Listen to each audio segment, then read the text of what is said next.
All over the world, our adversaries knew that America was not to be trifled with when I was your commander-in-chief. And you know, it's very interesting.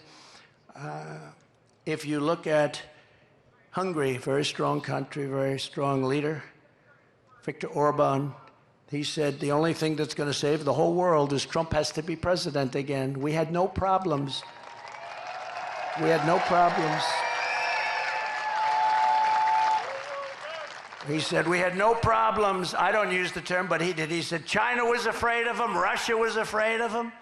They always said, oh, I was so friendly to Russia. I'm the one that stopped the Russian pipeline called Nord Stream 2. Nobody ever, the biggest development they ever had to feed oil all over Europe, I stopped it. And then Biden comes in and he gives them everything. He gave them the pipeline. They built the pipeline, but I stopped it. Putin said, that's the worst thing that's ever happened to us. I said, I'm sorry, I have to do it. And he approves it right away. And then they say, Trump was not strong on Russia. I think they got it wrong. Putin actually said, if you weren't strong, I'd like to find out how bad would you be if you were strong, because you were brutal. But you know, I got along with him. It's good to get along with these countries. I got along with China. That wouldn't have happened. What's happening right now, they're planning an attack on Taiwan. There's no question about that. That wouldn't have happened. It wasn't going to happen. They knew that you weren't allowed to do that. Putin would have never gone into Ukraine. Israel would have never been attacked. It's a sad, sad situation. So many people are dead. So many people are gone. So many cities. You look at Ukraine, those cities are just wiped off the face of the earth. They're outside of Kiev and a couple of others that basically just flattened. Far more people dead than they let you know. It's like your numbers that were released fraudulently today. Far more people dead in that war than anybody would know. When those big buildings come tumbling down, hit with rockets, it's so ridiculous. There's nothing left.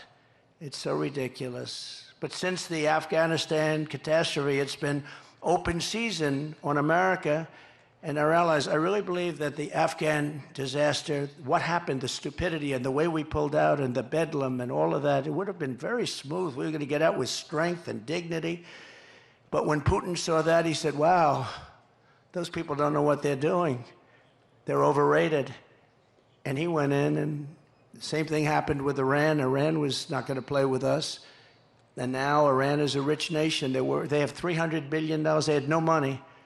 And in 3.5 years, they made $300 billion they have right now. They made it all in 3.5 years. They had none when I left. And we would have made a fair deal with them. They can't have a nuclear weapon. Very simple. You can't have a nuclear weapon. Other than that, we want you to have great lives. But I do hear they're after me, but you know, that's the way it is. Look, I'm here for you, and I'm here even for the world. We want to stop world wars because the equipment is so devastating now. A world war is obliteration. We can't have a world war. Every dictator, tyrant, and terrorist on the planet knows that they can get away with murder under Kamala and Crooked Joe.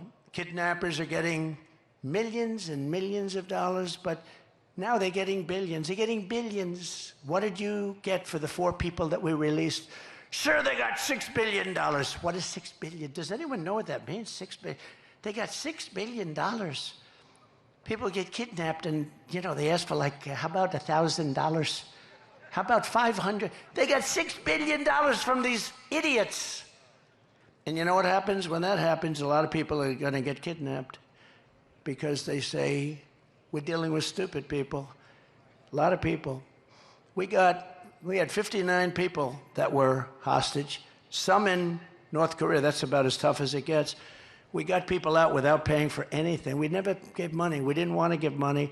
If we gave money, all they do is they go around kidnapping everybody. These people give, not only do they give $6 billion, they got the Prince of Death out. He's the #1 arms merchant in the world. Russia got him as part of one of the deals. The #1 arms merchant in the world. We got a couple of people. But, you know, why were they there? And why did they do what they did? But they got some of the most criminal, the toughest, meanest criminals anywhere in the world. On top of that, we paid them billions and billions of dollars. We're run by very stupid people. I'd like to use a different word. I'd like to use a much more sophisticated word, but there's no word I can think of. Incompetent. How about incompetent? As a result, peace in Europe has been shattered by the largest European land war since the fall of Nazi Germany. This is the largest war there's been, and this war is going to escalate and escalate. When, if, but when. I have to always say if, you know, because they cheat. I would say when if they didn't cheat, but they cheat. That's the one thing. They're great at cheating in elections. If we win, I'll get that thing settled before I take the office. I'll get it settled as president-elect. I'll get that war stopped. With Russia, yeah, we'll get that stopped. Ukraine and Russia, we're going to get it stopped, and quickly. It'll be done before I get to office. It would not have happened if I was president. It wasn't going to happen in the Middle East. The Jewish people have suffered the worst atrocities and deadliest attacks since the Holocaust. There's no question about that. The United States has been forced to abandon more embassies under Comrade Kamala than at any time in our history. We're running out. It's not like we're leaving. We're being run out of these embassies that cost us hundreds of millions of dollars to build. You got to see these embassies in the middle of nowhere in a country you've never even heard of. They spent $900 million to build an embassy. The whole thing is crazy. The world is on fire, and Kamala and Biden have marched us to the brink of World War III. That's what we're in. I think, General, you would probably agree. You're one of the experts, I would think, right? I don't even talk to you about that lately. It's so out of control, I don't even have to bother. I just say, look, take a look.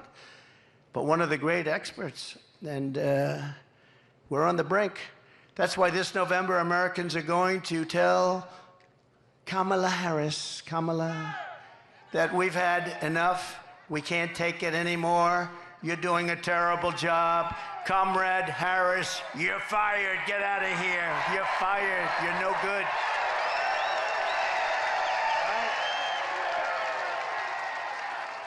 Right? You're fired. Get him out of here.